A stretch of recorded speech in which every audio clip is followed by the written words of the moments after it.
So what attracted you to this book? So this book, World Without End, is a historical fiction novel. And my wife, your mom, Susan, and I listen to a lot of books as we walk the dog. And hmm And historical fiction is one of our favorite genres. And this one I particularly enjoyed for a number of different reasons I hope we can get into. Even a surprising thing that I thought made it, in a weird sense, sort of a tale of our time.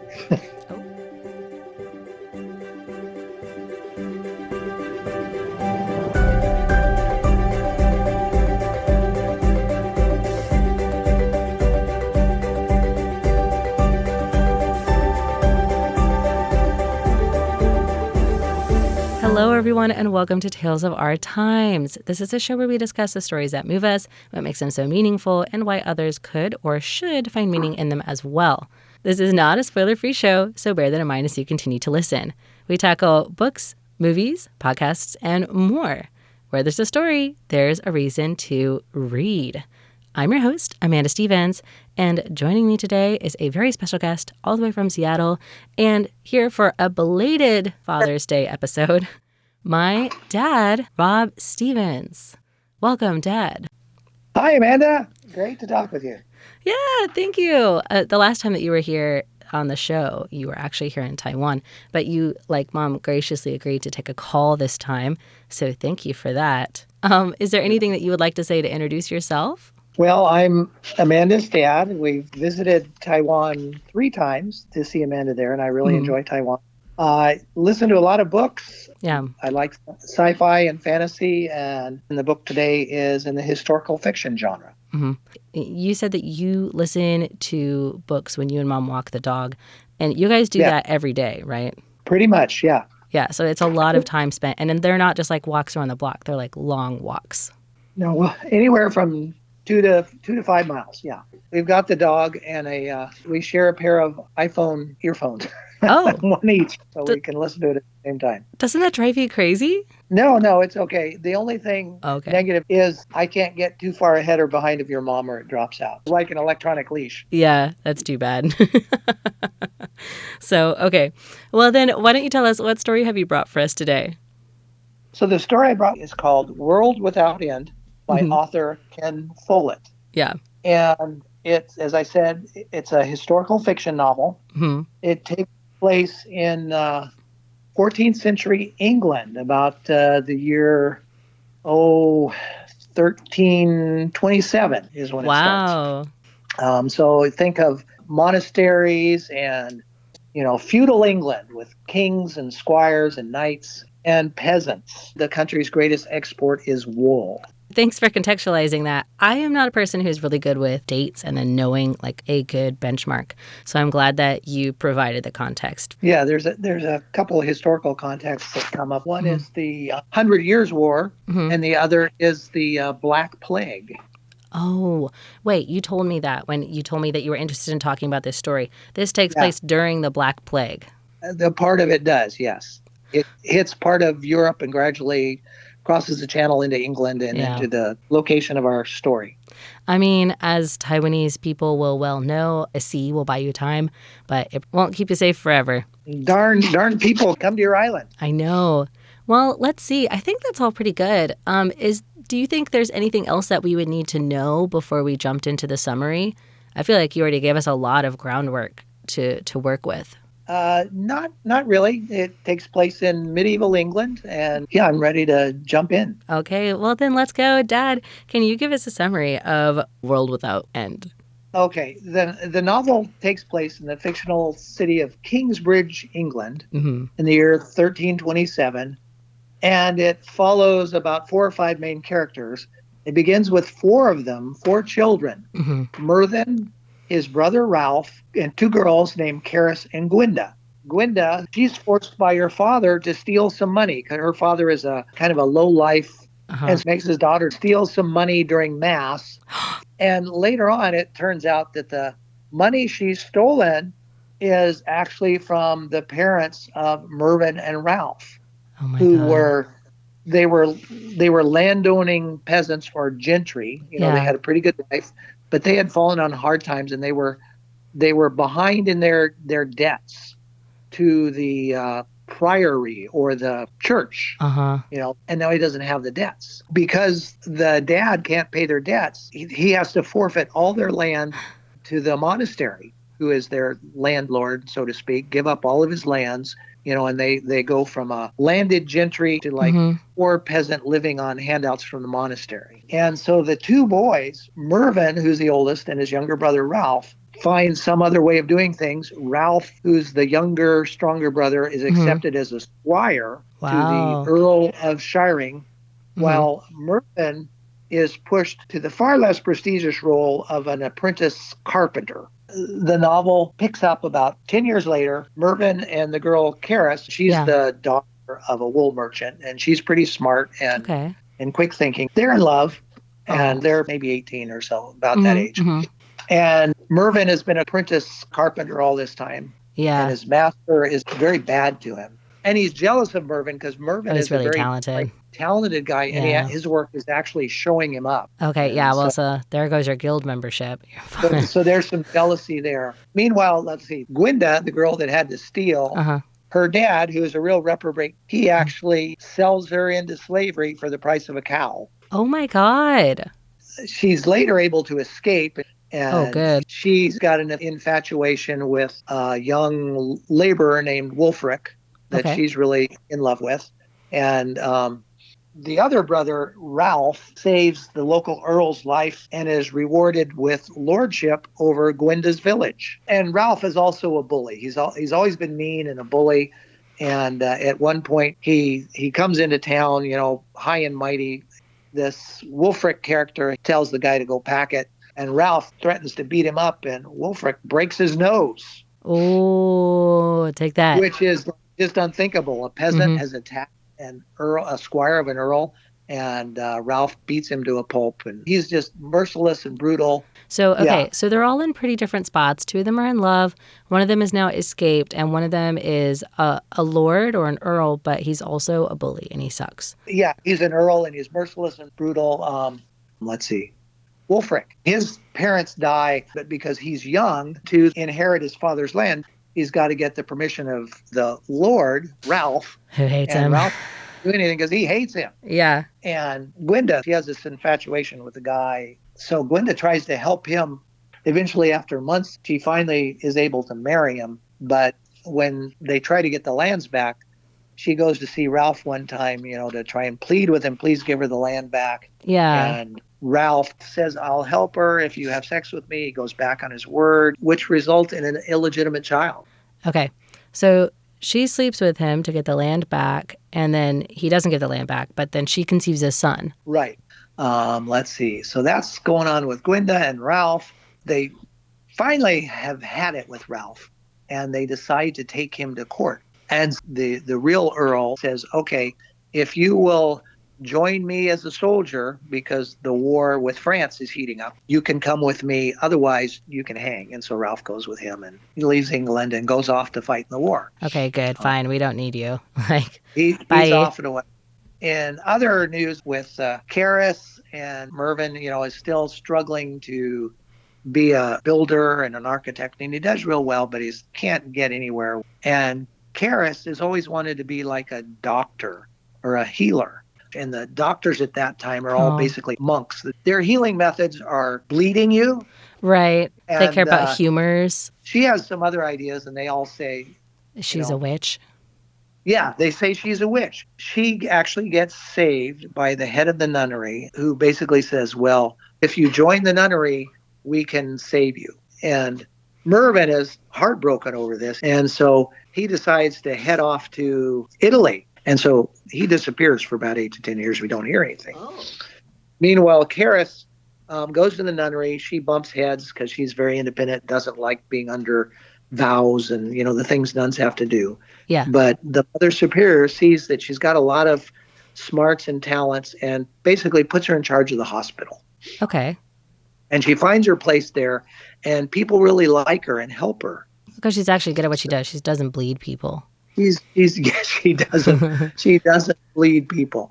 That's right. My preferred doctor. Yeah. While all this is happening, the plague breaks out. Comes first to Florence. I forgot about the plague.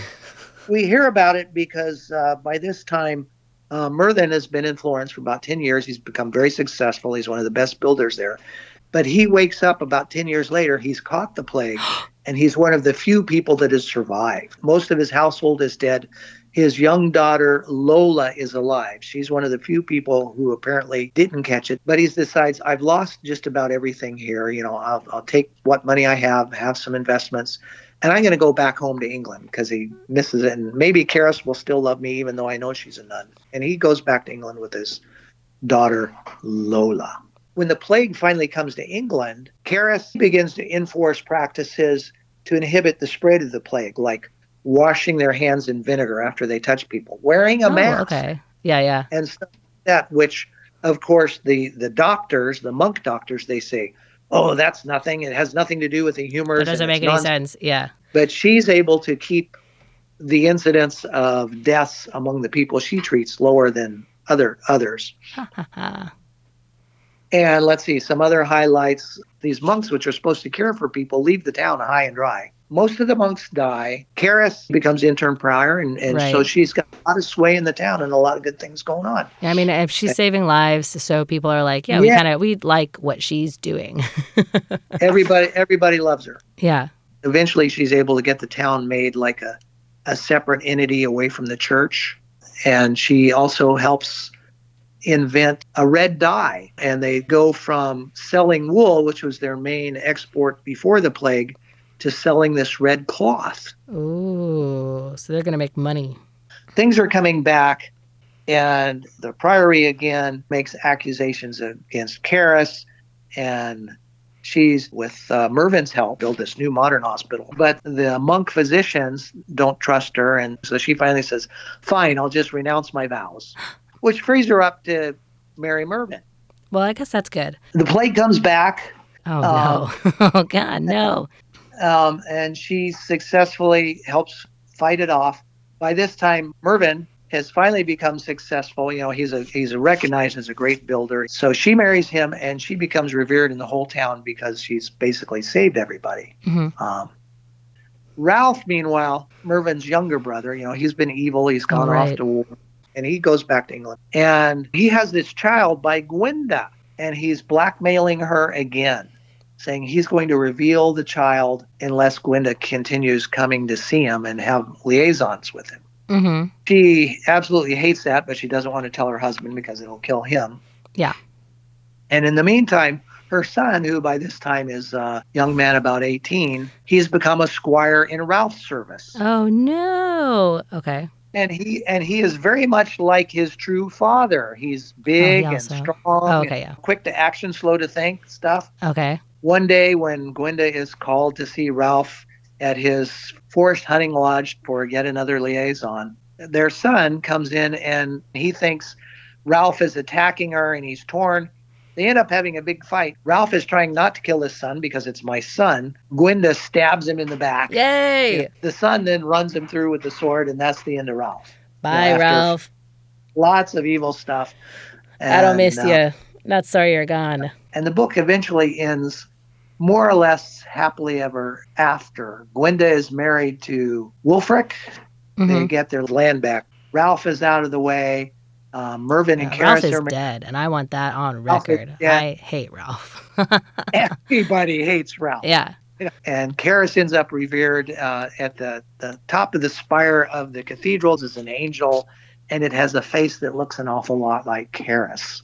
And so that's kind of the book. I kind of took what happened in the main characters, but there's a whole rich plethora of minor characters. Well, it sounds like you kind of learn the whole village almost, like through this whole story, like what they're going through in order to understand the whole thing. And so I was thinking earlier, well, why do I like this book? Yeah. And it had a number of things that drew it to me. There was the basic issue of fairness. At the beginning, there's Mervyn versus his master boss. That's a lot of jealousy and very unfair. Very unfair. Keep him out of business. There's Wulfric, Gwenda's husband. He can't get his family's lands back because Ralph hates him, even though Ralph was the cause of all that. Karis wants to be a healer, but she can't because she's a woman. And the people in charge don't trust her. There's a lot of political and religious intrigue, and whoever's in charge has a lot of power. And then there's just the general good versus bad or good versus evil. There's greed, there's power, there's bullying and crimes from Ralph. And in Gwenda's case, her father sells her into slavery, for the price of a cow. So there's all these different elements in it. So to you, this book was really meaningful then because you got to really see how everybody's lives kind of intertwine. Because it also starts from a very innocent scene as look, it's us as children. And then you see them kind of grow up through their whole lives. And how they're each affected in different ways by the things that happen to them at the very beginning. Yeah. And it's interesting too, just from a historical perspective, to see the impact of the plague. One of the things that I thought made it a tale of our time was the plague. Because that was what I wanted to ask you then. What do you think makes it a tale of our time? Well, it's got all those attributes: fairness, good versus evil, intrigue, good characters. But then in the midst of this, there's the actual real thing of the plague coming. Yeah. And although the book was written in 2007, the reaction of the people in the book and around that are very similar to what happened when we all recently went through COVID. Initially there's unbelief. People don't know what it is. They don't know how to heal it. They're afraid of it. They try boarding themselves up, and people die anyway. Yeah. And it doesn't really matter who you are. Everyone's going to get it. It doesn't matter who you are. It affects rich and poor alike. And so I thought, gosh, that touches kind of close to home recently. It was the whole experience. It was there was the element of fear. People were afraid.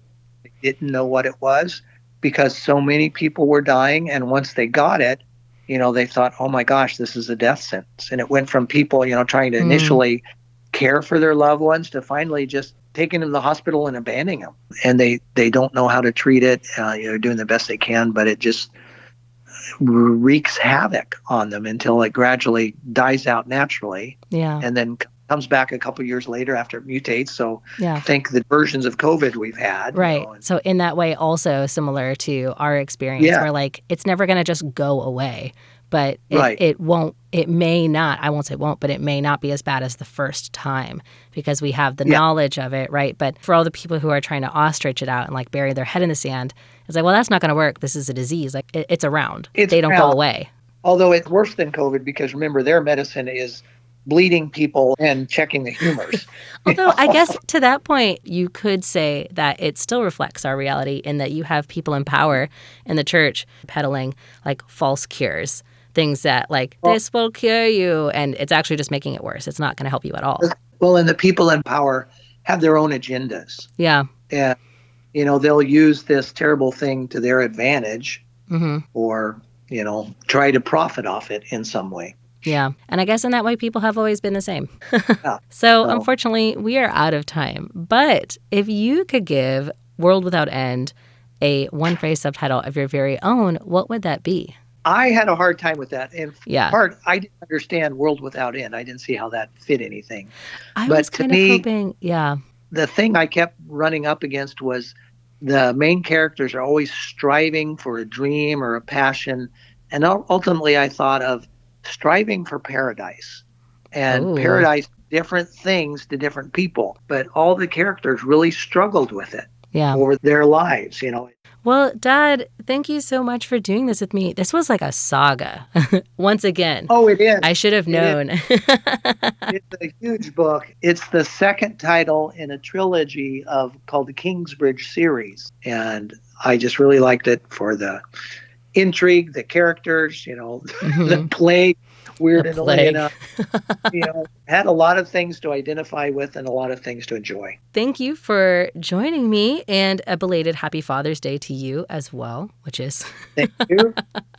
why I wanted to do this episode with you. And to all of you listeners out there, thank you for listening. This has been Tales of Our Time on Radio Taiwan International. I was your host, Amanda Stevens, with my dad and guest, Rob Stevens. And today we were talking about the book World Without End, Striving for Paradise, a tale of our time. We'll see you next time.